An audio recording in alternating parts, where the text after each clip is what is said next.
Good evening. Good evening. Thank you so much for joining Empowerment Liberation Cathedral for Word Wednesday on tonight. I want to give people a few moments to tune in with us on tonight for our Word Wednesday. We have a special Word Wednesday coming to you on today. And so I want to give people a few moments to join us. Once again, Bishop Allison Abrams here at Empowerment Liberation Cathedral for Word Wednesday. So I'm going to give everyone a few moments to join in. If you have an opportunity, please do share this live so that others can have the opportunity to watch along with you. Once again, welcome to Empowerment Liberation Cathedral's Word Wednesday. Tonight we have a special topic for you. So I want to give people an opportunity to sign on. We want you to get in here, get in here, get in here. All right, so we are giving people a few moments to sign on to Word Wednesday. Again, we know that this is Domestic Violence Awareness Month, and we want to talk to you about domestic violence and violence in general on tonight. So that's why we're giving you a few moments to sign on, giving you a few moments to tune in, and we want you to share to make sure that people who are connected to you can also watch this live stream. It's going to be a very good live on tonight. And so I need as many people as possible sharing this live stream. All right. So once again, welcome, welcome, welcome to Empowerment Liberation Cathedral's Word Wednesday. We are talking about domestic violence on tonight. And so I need everybody to join in if possible and, share it with your friends and family. Good evening, Tisa. We have Tisa Dotson who has joined us on tonight. And so we want to bring our special guest. We have a special guest this evening. That's why I'm telling y'all got to share this live stream. Those who are on YouTube, share the link. Those who are on Facebook, post it on your pages so that others will be able to watch this live stream with us on tonight. We have a very special guest on tonight. She is none other than Shadra Pittman. She is an anthropologist, a lecturer. She is one who works with intimate partner, domestic violence, and LGBTQIA issues, and she's an advocate for all of those. She is a writer. She also is the executive director for the Sankofa projects. She has a wealth of experience. She is a graduate of the George Mason University with a degree in anthropology. I always like to tell that she's a member of the Alpha Kappa Alpha Sorority Incorporated. That's my sorority for those who did not know it. Good evening, Toya. Thanks for joining. And so I want to bring none other than Shadra Pittman. Shadra, I'm looking for your other degree here. I don't see it. I'm sure you can tell me what it is. But I want to bring Shadra onto the screen at this time, and we're going to have a great conversation. Welcome, welcome, welcome, Shadra. Thank you so much for joining us tonight.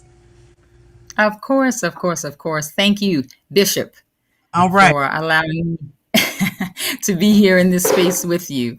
It's good to see you, and I'm very excited that you are and the church is doing this program on domestic violence. It's incredibly important to bring awareness in all the spaces that we occupy, talking about a subject that most people don't want to talk about. So I commend you Thank you. and the leadership at your church for agreeing to do such a program.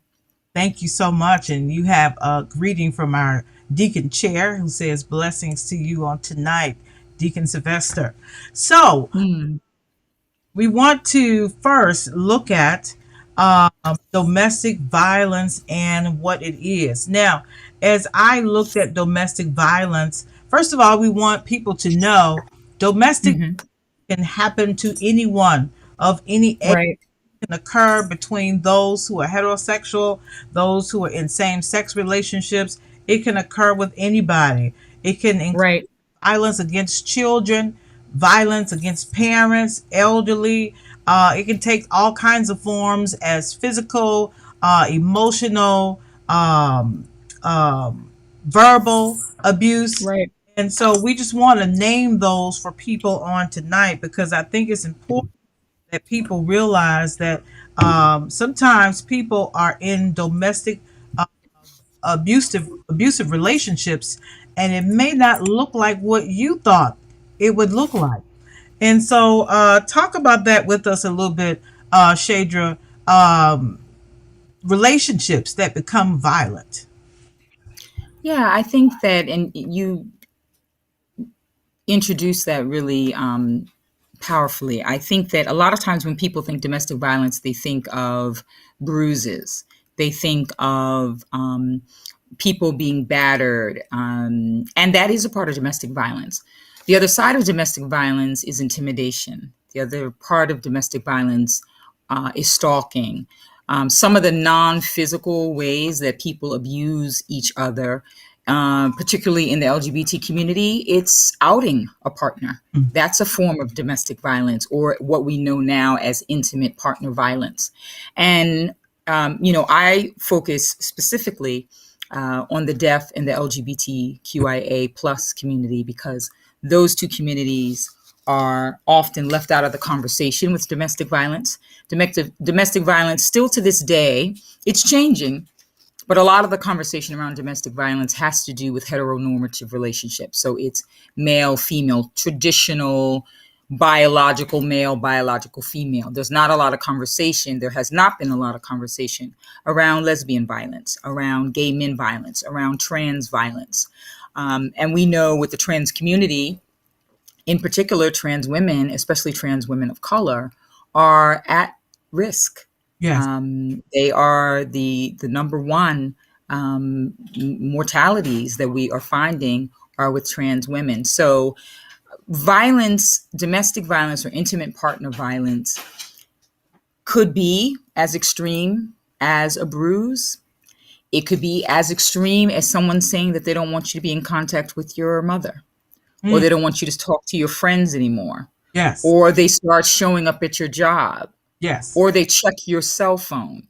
All of those things are leading towards an unfortunate end, because when someone is exhibiting that kind of control, domestic violence, just like rape, it's about control. Yeah. And so learning those signs early, and we all feel it, right? When we're around someone or we've been in a relationship with someone and we feel uncomfortable. The gut tells you something's not right with this. No Absolutely. one needs to be checking your phone. No one needs to tell you that you can't call your sister or your mother. No one needs to stand in the way of you taking a trip with a friend. It's all elements of control. You said something that was very interesting, and I had not thought about this. But Mhm. it outing Mm, is a way of domestic. huge. Wow, talk about that a little bit because I don't think people connect the dots on that particular uh, act of violence. Sure, sure. Well, you know, how you choose to be in the world is your business. Whether or not you choose to be out and talk about your relationships, your personal relationships, is up to you.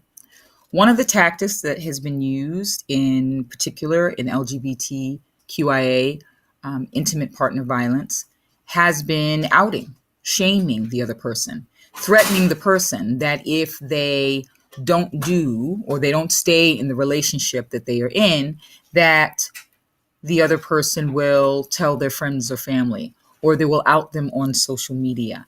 And those kinds of tactics have driven people to the extreme. I mean, if someone is struggling or growing up in a community where they will be ostracized from their family of origin, that is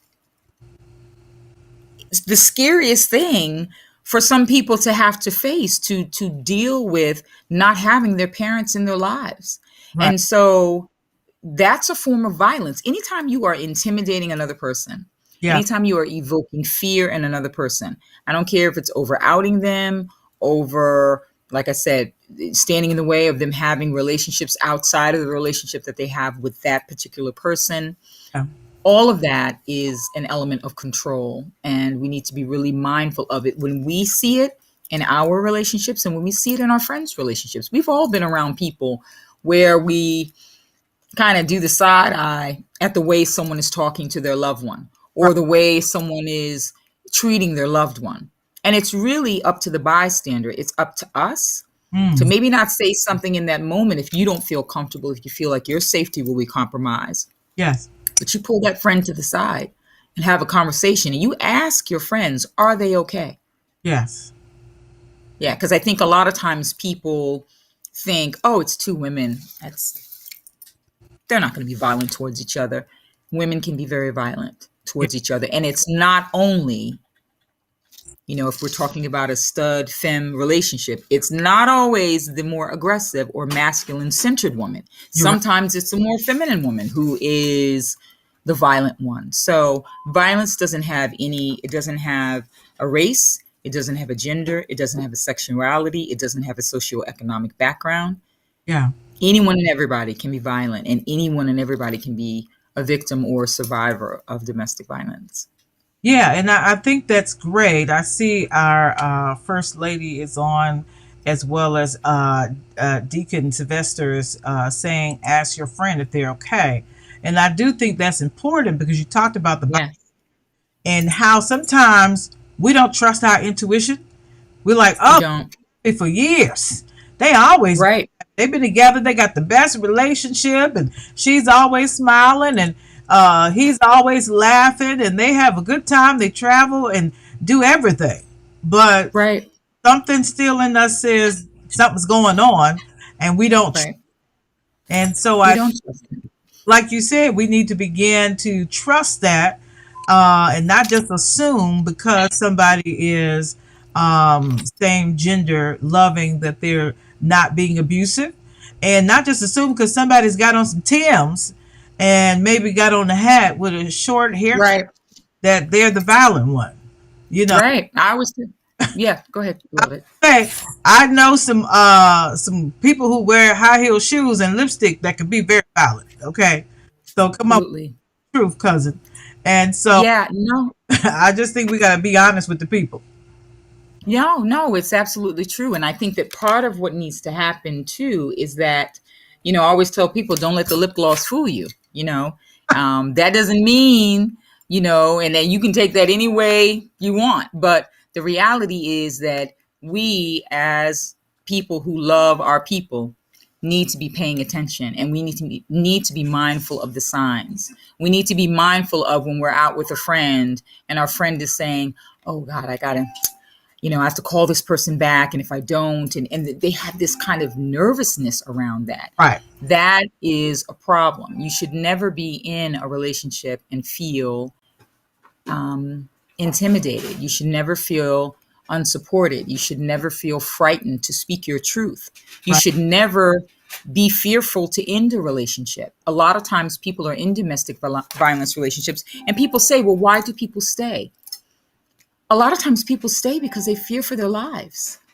I mean, that's the reality. And so we need to, as bystanders, as loved ones, as church members, as friends, as sorority members, we need to be cognizant of the fact that it could be any of us.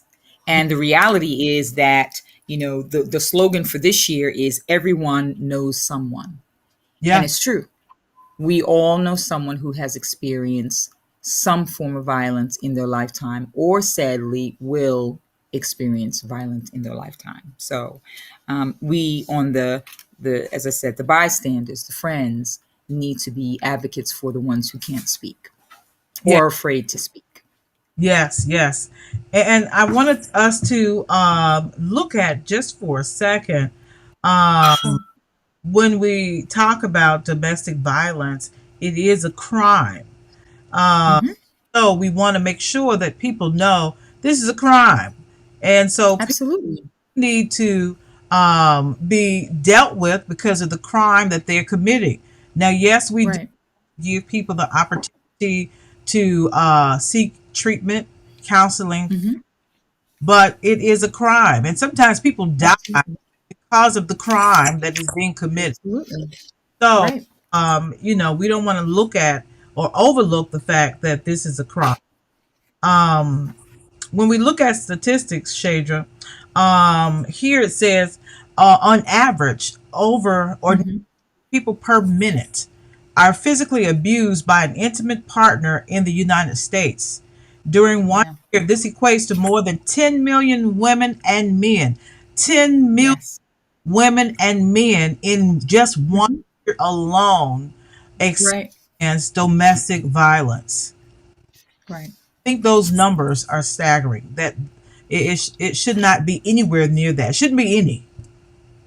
It shouldn't be anywhere near that at all. And I think part of it is, you know, we can't look just at domestic violence in a vacuum. We have to look at the overall culture that we live in. We live in a violent culture. We live in a culture that where we have shootings in schools with children, and we have legislation that's not being passed. They're not moving quickly enough to ban AR-15 rifles, right? That's perpetuating violence. Yes. You have conversations, you have things in the media, you have advertisements. If you look at some of the advertisements, you have images of domestic violence. It's glamorized, this notion of being violent towards other people. We hear it in the music. Um, all music, and not just rap music, because people like to give rap music a bad rap, pun intended, right? It's Yeah. not only rap music, it's across the board. There Violence is a part of this culture. So, and this country began in violence. I Yeah. mean, if we're going to go back, I Right. mean, the foundations of this country are rooted in violence.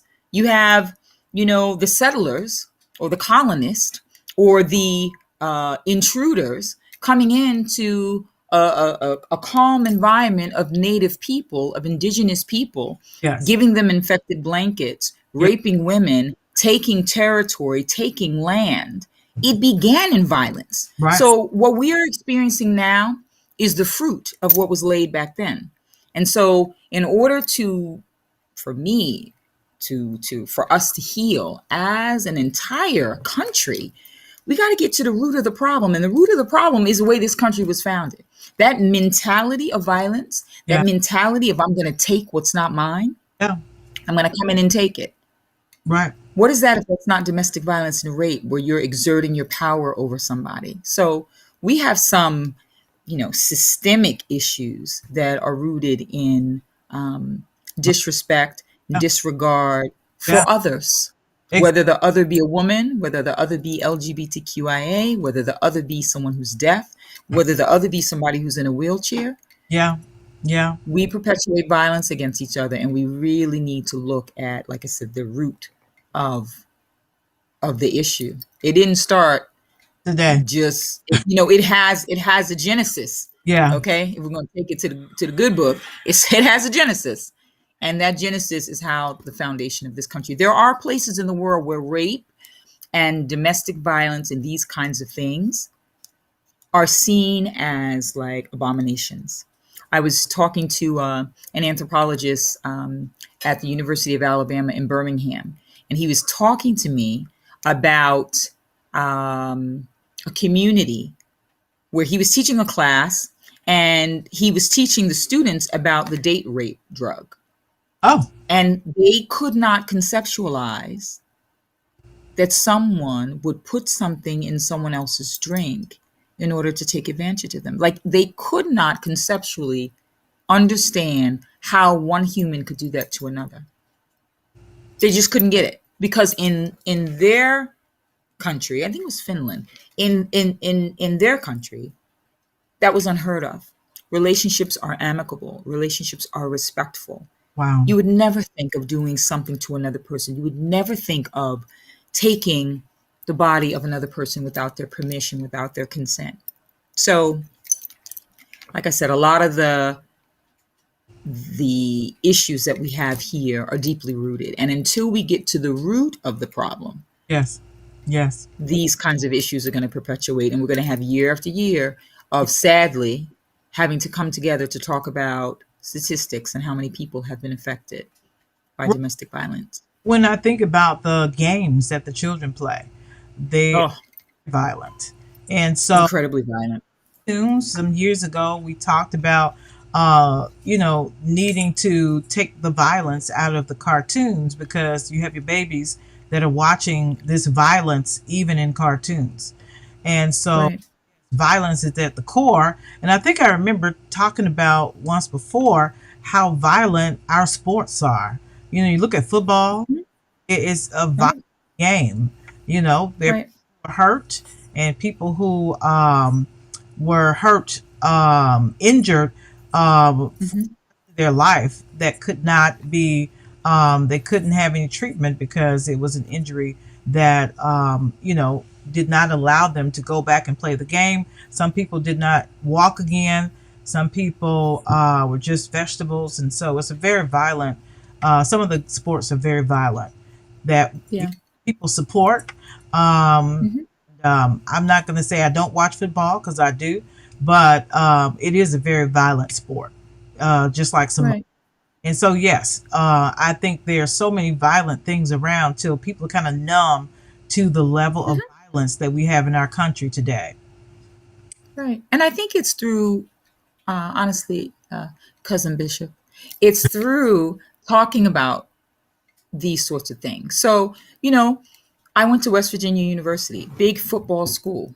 You know, um, football is not necessarily the problem, but what the problem is when we're not talking about, well, what happens. So when someone's aggressive on the field and they come home and they're aggressive at home, like what about transitioning that person from this high energy, high, in some cases testosterone feeling of machismo and domination, and then they come home to their families. Have they do they have within the NFL some kind of therapy, some kind of mental health training that allows that person to transition from that kind of aggression to a more gentle environment? It's the same thing with families who are in the military, people who have been at war.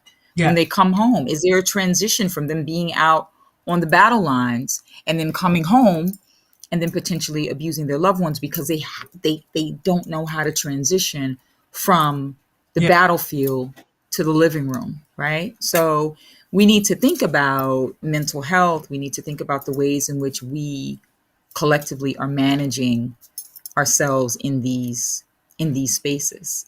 And absolutely. I think it's through conversation, being able and being open and willing to have conversation about these things that matter. Because domestic violence, when you think about it, yes, it affects the person that is being affected, who is on the recipient end of the domestic violence, but it also affects work productivity for the country. It affects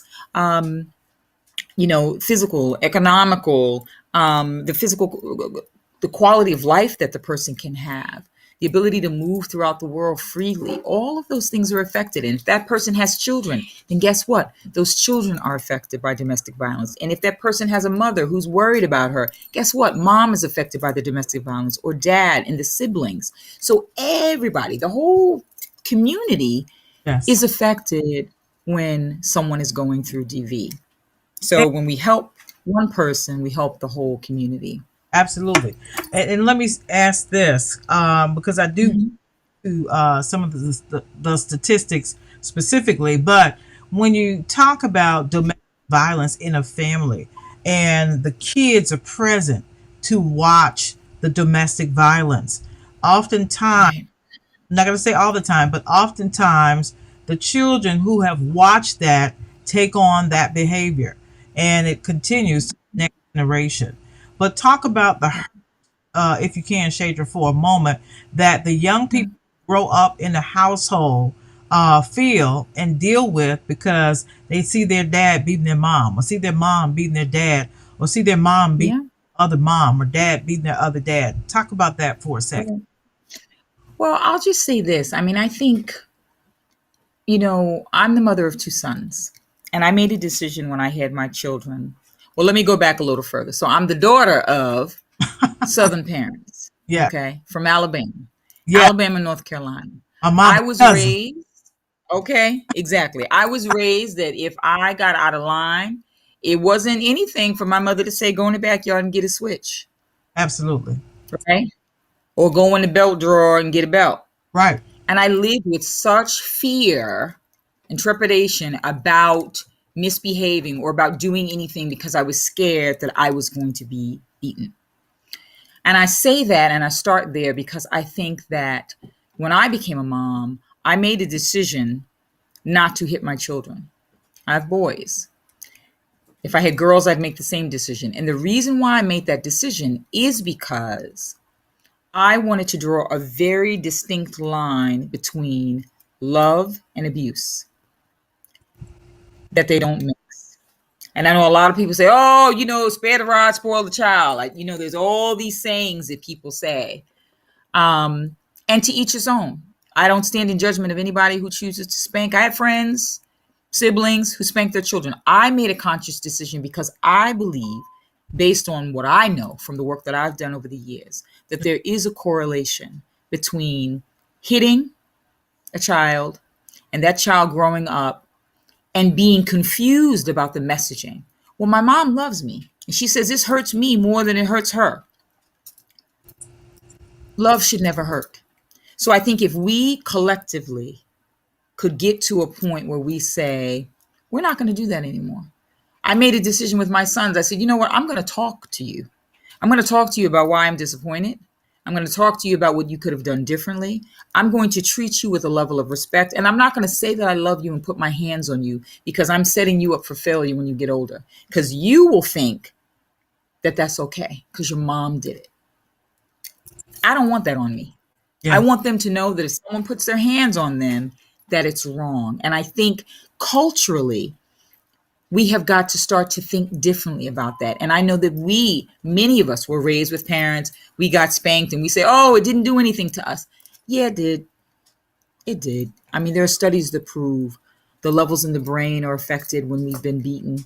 Um, and at the end of the day, it doesn't make better kids. I know kids who get spanked who were just as naughty as the ones who don't get spanked. So I think, in a situation where you have children growing up watching violence, it can do one of two things, sis. It can either create a child who is going to perpetuate that violence. They're going to be violent. They're going to be bullies. They're going to be the ones in school that are causing trouble. Or it's going to do the exact opposite. It's going to have that child say, I never want to be like that person. I'm going to be different. I'm never going to abuse. So I think it's six in one hand, half a dozen in the other. But I think if we can begin to think about the way in which we treat children, I even think as far as body autonomy, I never raised my kids to have to hug people they didn't want to hug. Okay. Children, no, no, and really, and I got a lot of slack coming from Alabama and North Carolina. People say, go hug Aunt Janie. Right. Well, my son doesn't want to. So why should I, Mm. as his mother, force him to give his body to someone that he doesn't want to? So Okay. what I would do is say, you know what? You will always be respectful of your elders. You will always treat them with kindness. You will always be lend way to them, right? For being the adult in the room. You will never speak out of tone with them. If you don't want to touch them, because touching is a choice, Yeah. then you can say hi, you can wave. There are plenty of ways you can grab your chest and say, nice to meet you. And right now during COVID, we're not hugging anyway. Right. So maybe this is a good time for people to start to practice Right. moving away from this need to touch other people, even grown folk. A lot of times I'm a very huggy, touchy person. I've pulled back from that a little bit because I don't know what someone else's experience has been in this life. They may be really uncomfortable with being touched. So before I hug someone, I say, are you a hugger? Can we hug? Yes. Yes or no? I ask for consent. I think consent I think is important yes. across the board. Yeah. Across the board. And I know a lot of people who are Southern say, I don't know what she's talking about. She needs to beat them kids and get them right.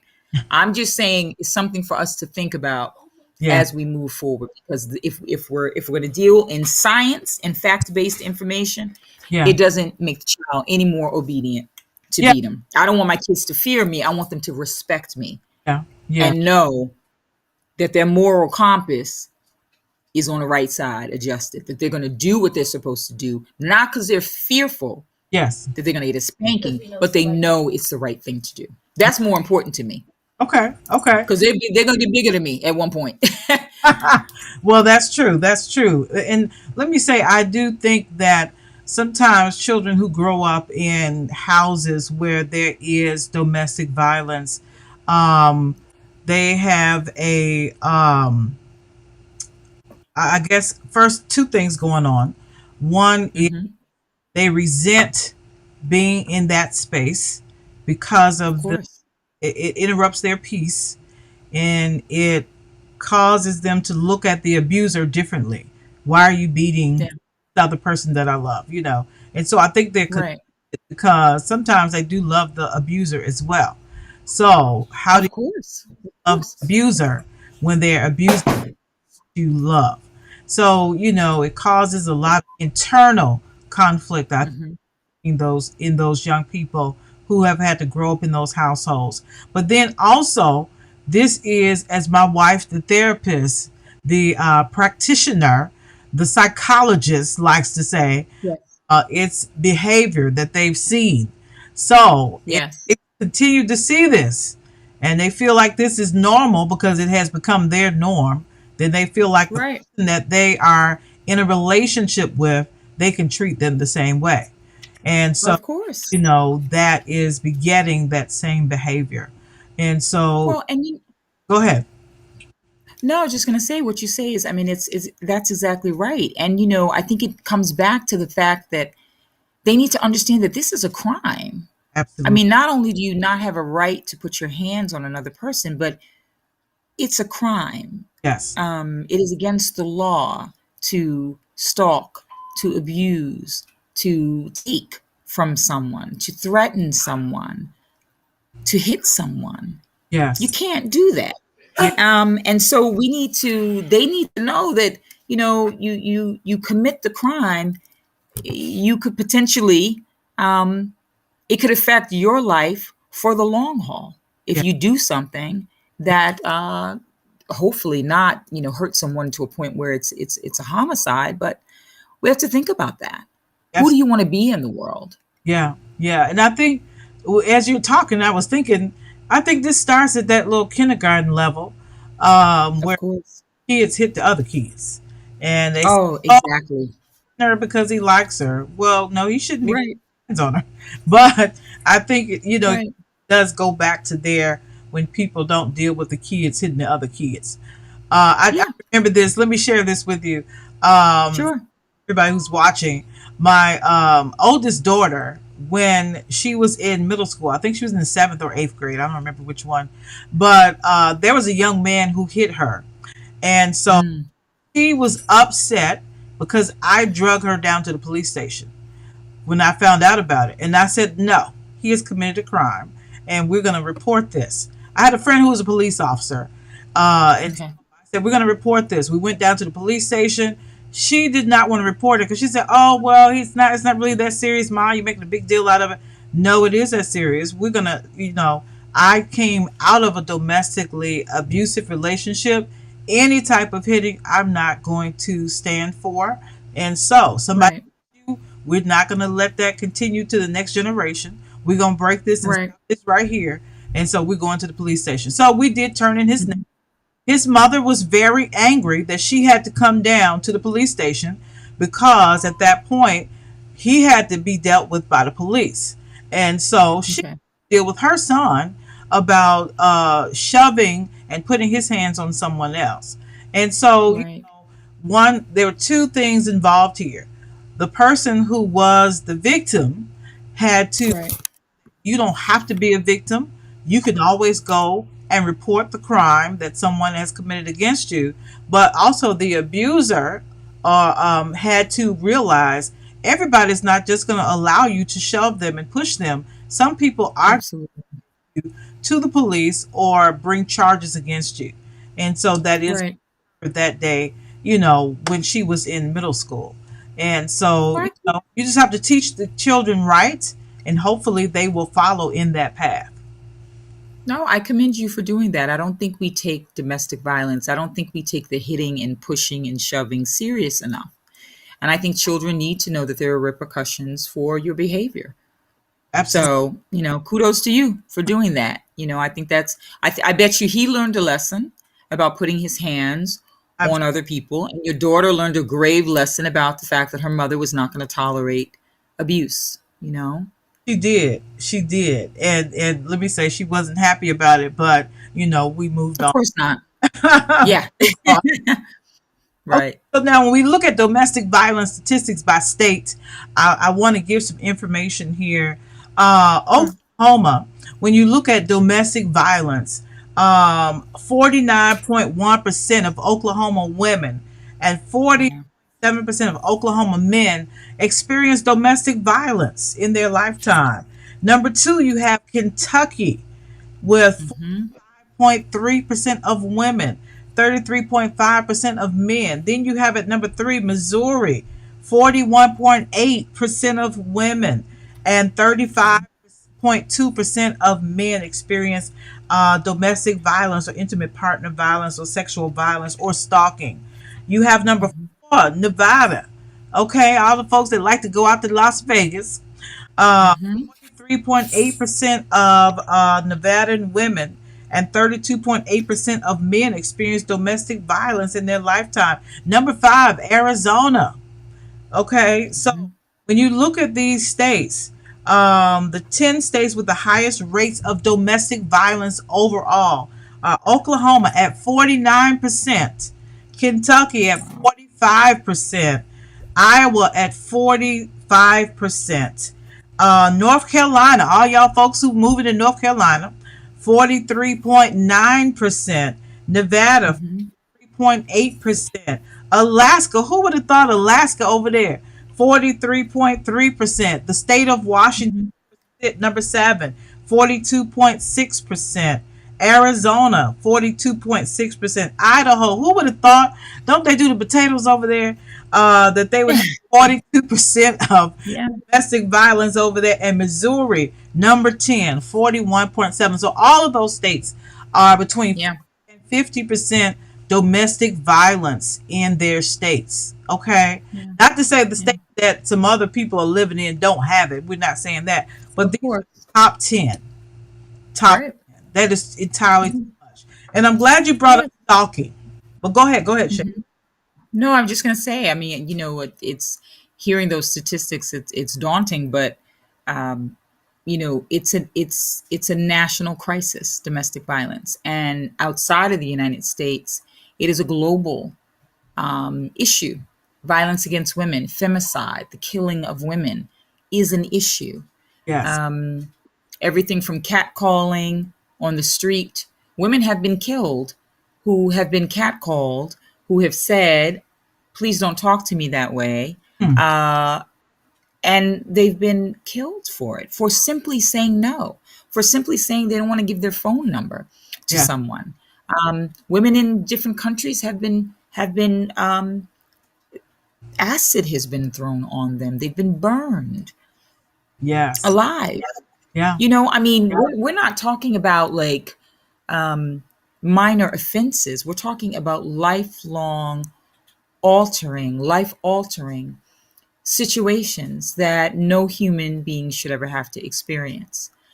So thank you for pointing out those statistics. I mean, it's horrible to Yeah. know that nearly 50% of the people in those places, and those are the ones that they know of. That they The know reality is that you and I both know that so many domestic violence cases of. go unreported Right. because people are fearful for their lives. And many of those cases are relationships based. When people think domestic violence or they think these crimes, a lot of times they think it's someone that is unfamiliar to the person who has been victimized. No, no, no. It's usually a husband, wife, longtime partner who is abusing them because they know their movements, Yes. and they know how to terrorize them. And I want to talk a little bit about rape because we have so many people who have been raped today, Right. are still being raped. And so Hmm. a lot of times in the African American community, we're not talking about rape. Um, rape is something that damages the individual for the rest of their life. However, in some cases, people want you to look the other way, or people Hmm. ask you to act as if it did not happen and you got to move on. They try to give you a timeline. Well, girl, that happened a year ago. You know, you haven't moved. Right. Well, that happened 5 years ago. You still thinking about that, talking about that. And so, I think sometimes we're insensitive about some of these things that happen to people that are very detrimental to their soul. Right. Right. I mean, I think it's interesting that people will extend more compassion and more grace to someone when their house has been robbed over when their body has been violated. You Yes. know, somebody's house is robbed. Oh my God, that's so terrible. Well, what happened? And they want to know the whole story. They want to talk you through it. They want to bring you belongings. Do you need something? Somebody has been sexually assaulted, and all of a sudden, everyone's quiet. Um, no one wants to talk about it. No one wants to touch it. No one wants to have the important and necessary conversations around healing. And for the African American community, June Jordan has a poem about my rights, and she talks about that she is a history of rape. She is a history of these assaults against her body. As Black women, as BIPOC women, as Indigenous women, I always say me too. We've been saying me too since the settlers arrived. You know, we really have been. I mean, we that is our history.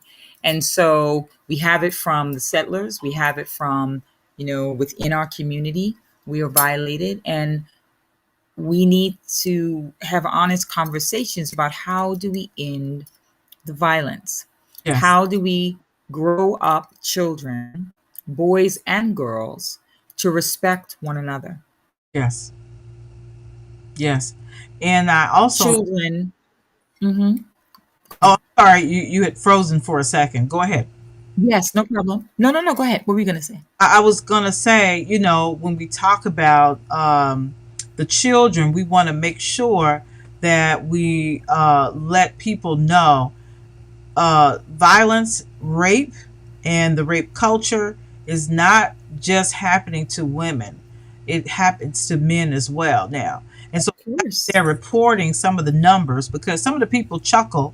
Well, if a man were to say, I was raped or I've been abused, I'm a victim of domestic violence. And so a lot of times the men don't want to talk about that because other men in the country, which is extremely patriarchal, feel that that's a joke if another man allows himself or some kind of way finds himself in a domestic violent situation. And Right. I think that's worth talking about and highlighting that, Hmm. how many men don't have their Right. case reported because of fear of what other people are going to say, or for being, looked at as if they were not being the macho person that they were expected to be. Right. Right. And what does that mean when violence is violence? I mean, when you look at the rape rates, um, 1 in 5 women have been raped, and 1 in 71 men have been raped.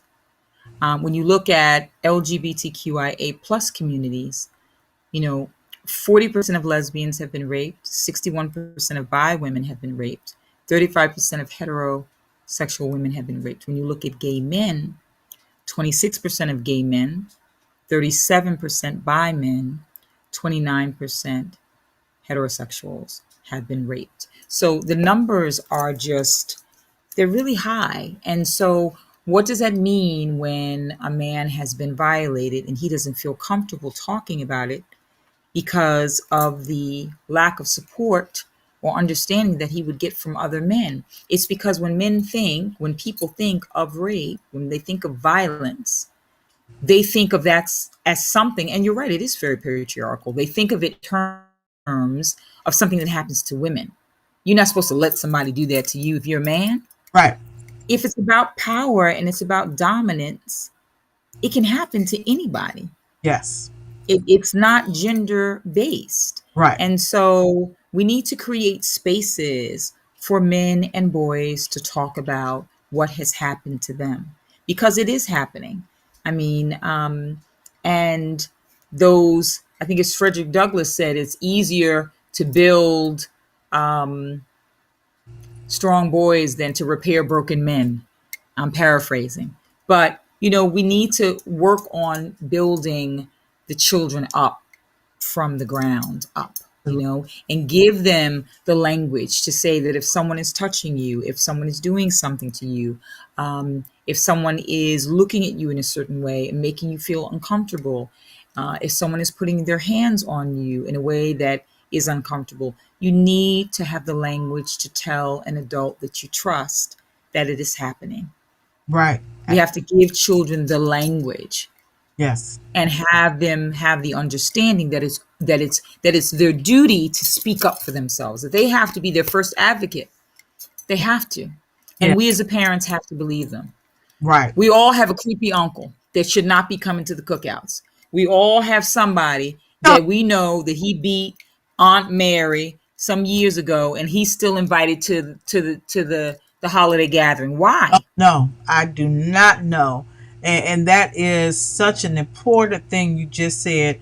I do not Mhm. know why in black families, you can still invite that person that has violated more than one person, but you still invite Absolutely. to all the family events. I just don't know Mm, why we do that. I don't. yeah. And I think it's because people are afraid of putting that person on blast and letting everybody know this person has wronged the family. This person has lost their moral compass, if they had one at all. And we're Right. not going to accept it. And that's the bottom line. People have to start saying, we're not going to accept it and we're not going Right. to deal with it. And sometimes you just got to take some of the folks out back and, let Yeah. them know, hey, no, this is not going to happen here and it's not going to happen anymore, because Well, exactly. you gotta Exactly. let people know it's not going to be tolerated. Well, we have to be, and that's exactly right. We have to be intolerant to abuse. There's no, oh, he didn't mean it. He was having a bad day. We excuse it a lot. A lot of us do that. And when we do that, when we don't call out the person who is the abuser, when we don't call out the people, I was looking at something about the Catholic Church, and they were talking about how um, in one of the cases, it was probably 30 years of abuse that they documented. And what happened is that they kept moving these priests from church to church without ever holding them accountable for their crimes.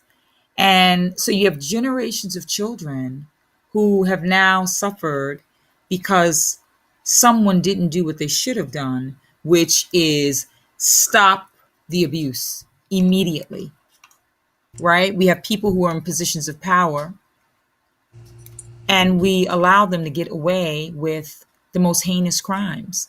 And then we create these generations of humans who are wounded. Yes. And we're all wounded in different ways. But, the domestic violence, the abuse, this is something that we can stop. We Right. absolutely can stop it. It is a paradigm shift in the mind Yes. about what is respect, what is consent, what does it mean to honor someone, what Yes. does it mean to have a healthy relationship. Yes. Yelling is a form of domestic violence. Yes. Raising your voice at someone, getting in someone's face, all of that.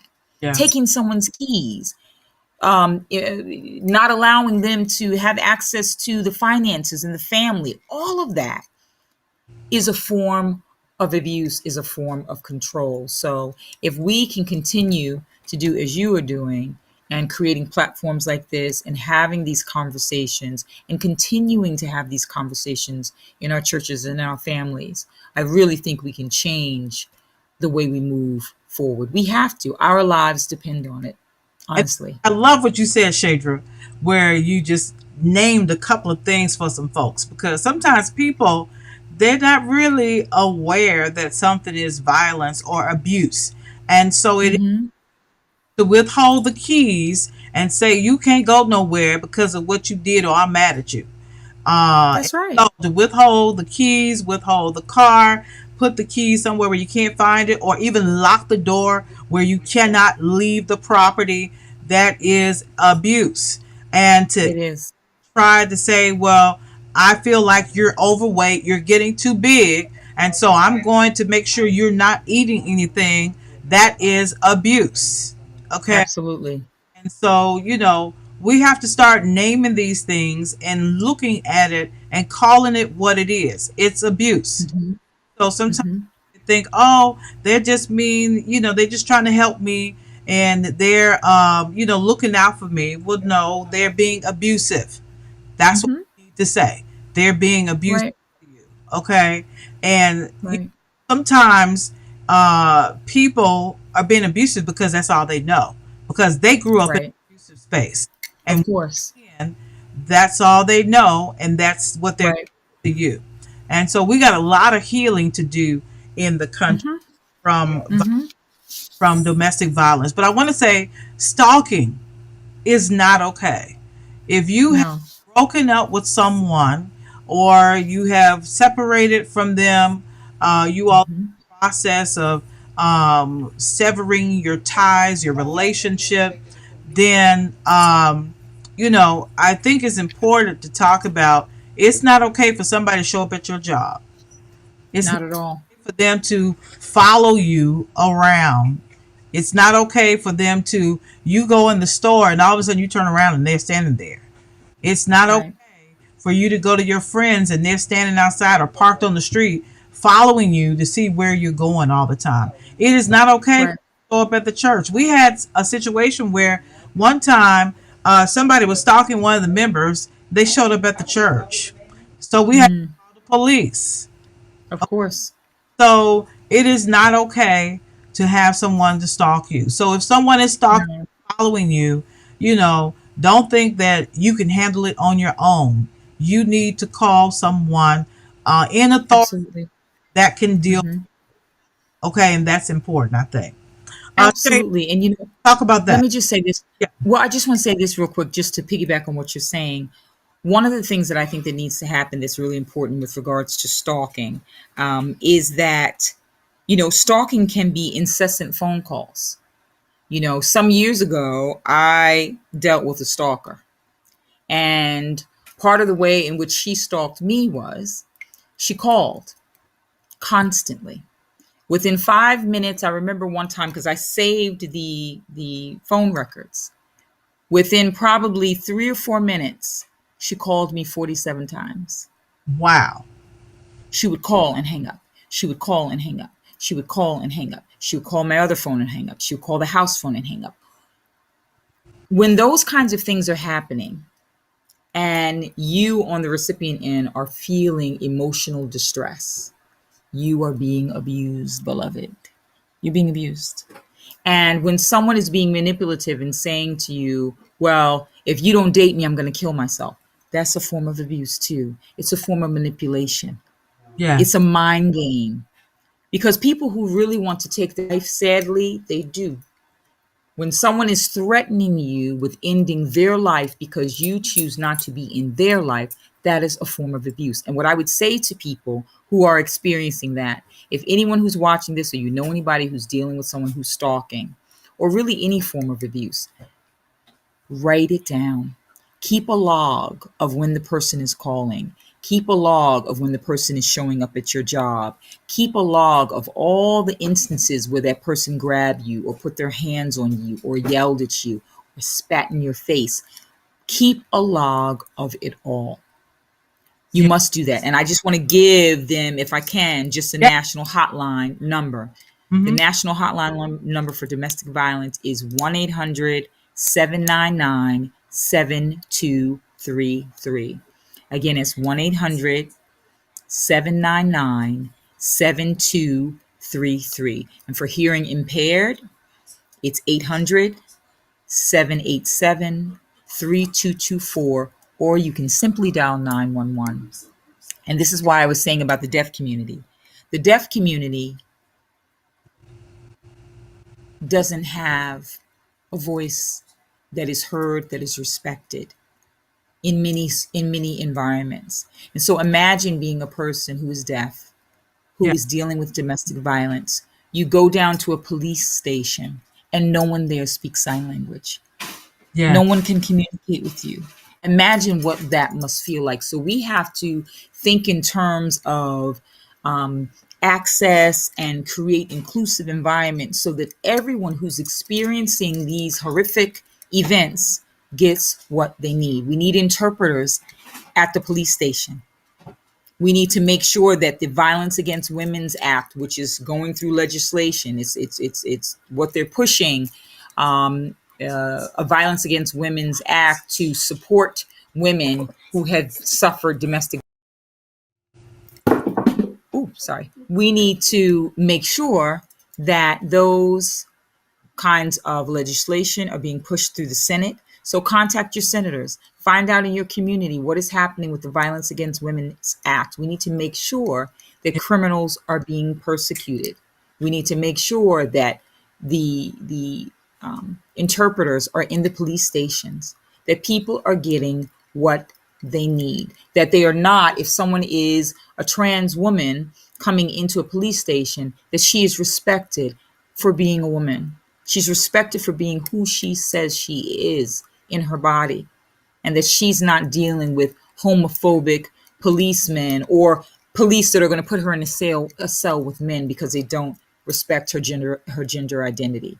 I mean, it's so multi-layered That happens all the time, Shadra, where all the time. they do say we are only going to put you in the cell that is the cell of your birth gender.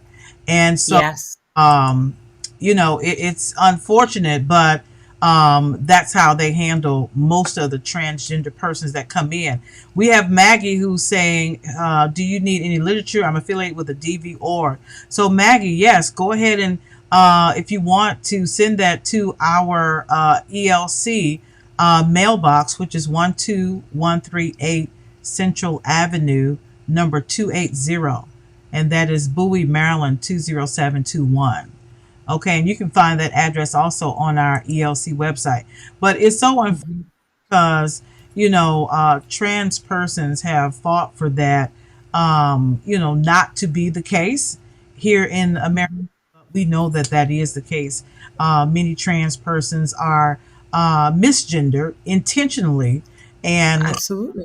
then placed with the opposite gender which they identify with.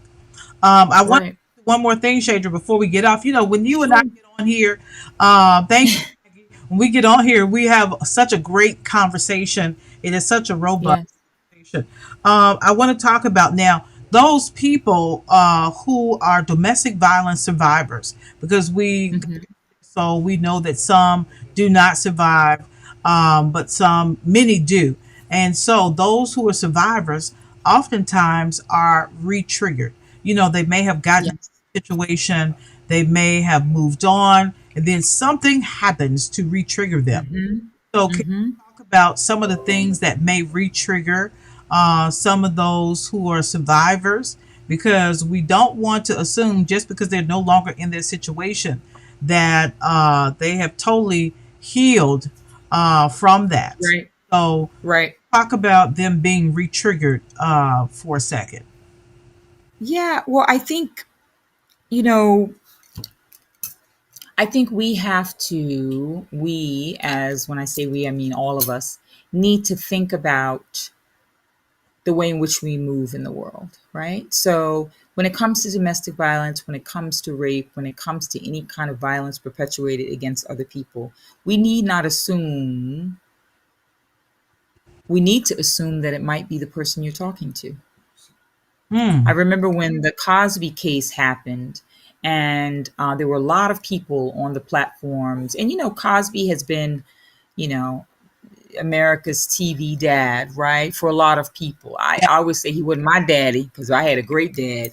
But he, for a lot of people, he represented this standard of respectability and intelligence, and he had a two house led family, and so he represented a lot.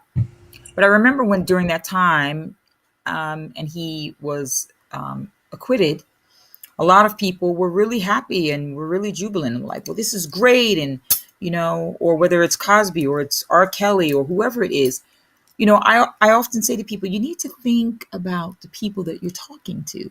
You don't know when you are saying, "Yay, Cosby, he's been let out." You don't know if you're talking to someone who is a survivor. Right. How does that person feel?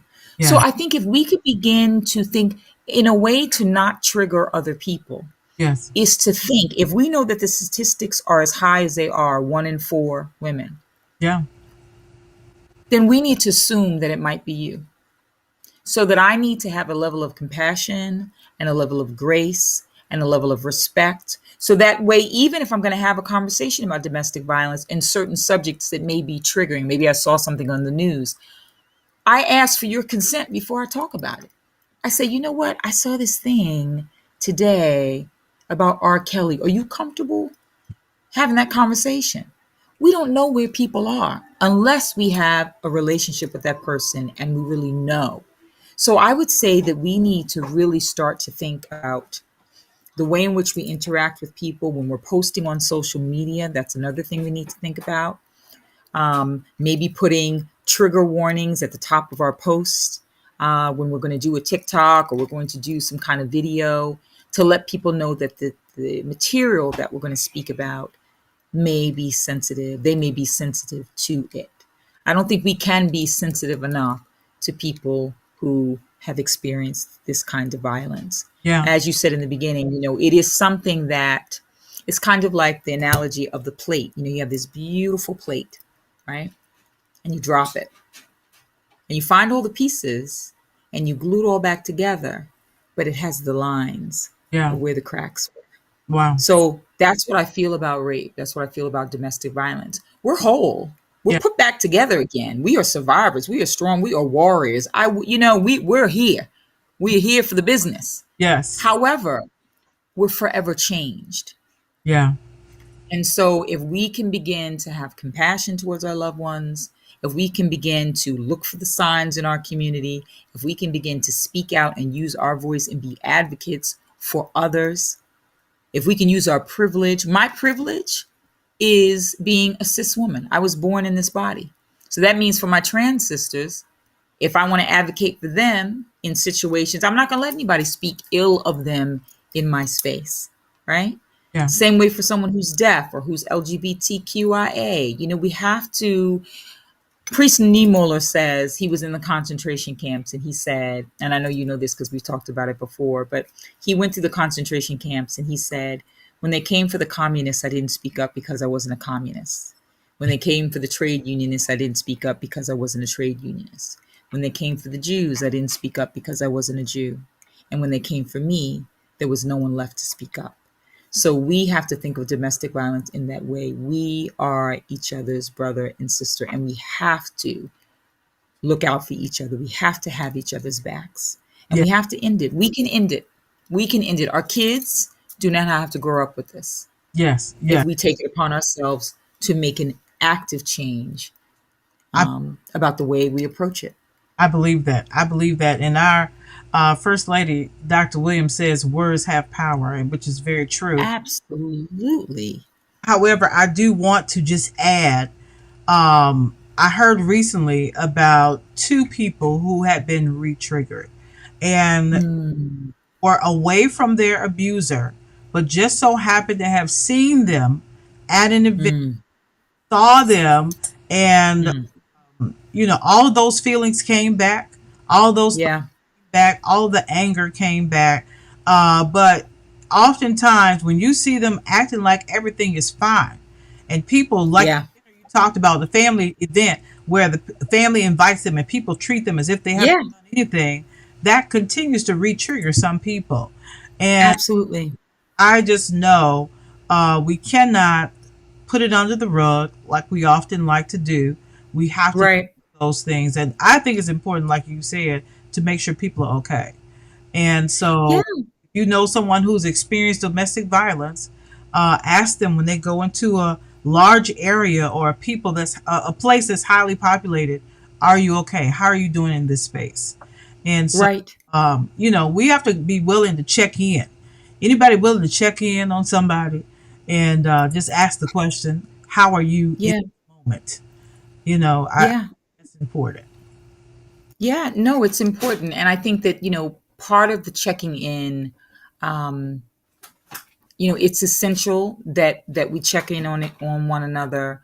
Um, that we assume that everyone may be a victim or a survivor of domestic violence, and then what can we do, how can we use our bodies to affect change.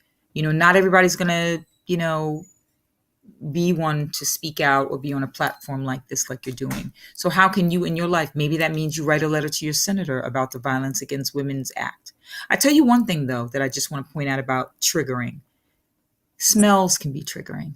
I Yeah, remember a conversation with a friend once, a woman who had gone through some really difficult times in domestic violence in a relationship, a very violent relationship. And the smell of that person's car wow. took her back. And so when she got in another friend's car who had the same air freshener or the same cologne, I can't remember what the smell was, but it took her all the way back because it was the smell.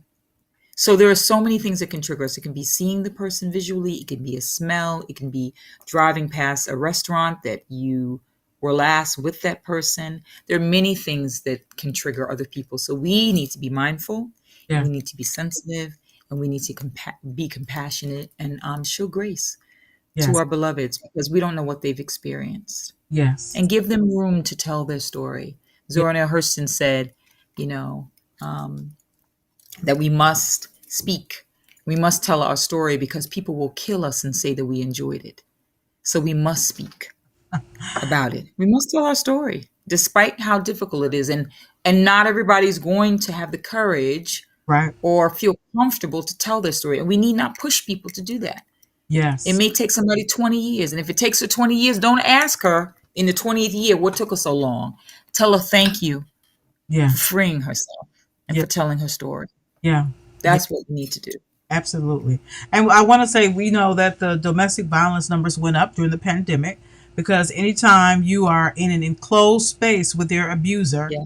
oftentimes Yes. that will cause the level of incidents to increase. And so, we're still in the pandemic. We're getting ready to go into the holiday season. Holiday season is also a time where domestic violence incidents increase. Right. So, again, check on your friends, check on your family. Right. Maybe somebody need to check on you. And Yeah. we want to make sure that we're staying in touch with people because violence is real, domestic violence is real, domestic partnership violence is real, sexual violence is real, stalking is real, rape is real.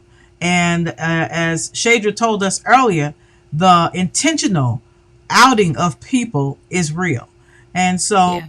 want to just be mindful of all of those things. And this month is to raise the awareness of domestic violence. Right. And so that's why we're doing this on tonight. And I want to ask you on Sunday to join us. We will hear from two persons who will share their stories. One person had said she was ready and then she decided she wasn't. So that's fine. Yeah. We just heard about that from Shadra. So we have two people who are going to share their story about what happened with them, and we want to hear them and to be compassionate with them and to let them know we're so glad that you are a survivor and you're able to share your story with us on today. So on Sunday, that'll be at 11 o'clock where they will share Wonderful. testimonies on our Domestic Violence Awareness Sunday. So I don't see any questions. Let me ask if anybody has any questions for Shadra. Type it in the chat so we can ask that very quickly. We've held her over time. I think we're paying her over Amen. now. So No, no, no. I just want to say, as you were saying about the First Lady talking about words have power, and I just want to, reiterate when we're talking about domestic violence survivors, we want to be really careful that we use language that is empowering and strong. And so, if we can begin to think of them as survivors as opposed to victims. And because I think the way in which we frame it is very different. It's very different to say that you survived something. It's very different to feel like you're a victim of something. When you've survived it, you've overcome it. You are standing in a place of power. You're standing in a place of strength. yeah, And so if we could give that back to people who have experienced these kinds of crimes, I think that would be a wonderful first step um, in moving towards helping to empower them and end the violence, yes, yes. changing the way we talk. Absolutely. Yeah. Absolutely. And so we got that, I think, don't we, everybody? We are going to call them survivors. Deacon Sylvester here is saying, thanks for allowing this space to focus on domestic violence awareness. This has been great and informative. And so, yes, Mm. my dear cousin, thank you so much for sharing your gifts, your knowledge, your wisdom, and your experience with us here on tonight, Empowerment Liberation Cathedral. You know, we love you. I love you. And I think you're awesome. Please keep advocating because Yeah. those who are survivors do need advocates like yourself to help to change some of the laws in the land. And so tell us again Yeah. what the people need to call their senators to try to get them to vote for again. Yeah, so the Violence Against Women's Act, VAWA, it's the VAWA. And so basically, you need to contact your senators. You can put in VAWA in your Google, and information will come up on how you can contact your senators. And basically, they just need to pass this legislation which will protect women against violent crimes. So it's the HR 1620. I believe that's the House of Representative Code. And it has received strong bipartisan support. So we need to not only, speak from the sidelines, we need to make sure that the people that we've elected into office are doing what they need to do to protect women and protect women's rights, which are human rights. So it's the VAWA, Reauthorization Act. That's what they need to do. Absolutely, absolutely. And Maggie is Lewis is adding that Prince George's county government is having a symposium next Wednesday at 5 Wonderful. at the new theater at Prince George's County Community College. So thank you so much, Maggie, for letting us know that. And so, if that's it, we want to say God bless you, God keep you, and may God smile upon each and every one of you who have watched on tonight, who have tuned in for this special conversation on domestic violence. Again, Shadra Pittman, bless you, and blessings Thank you. well and to the boys. And we hope that we can get that passed. So everybody, we'll put it up on the church's Facebook and all of that.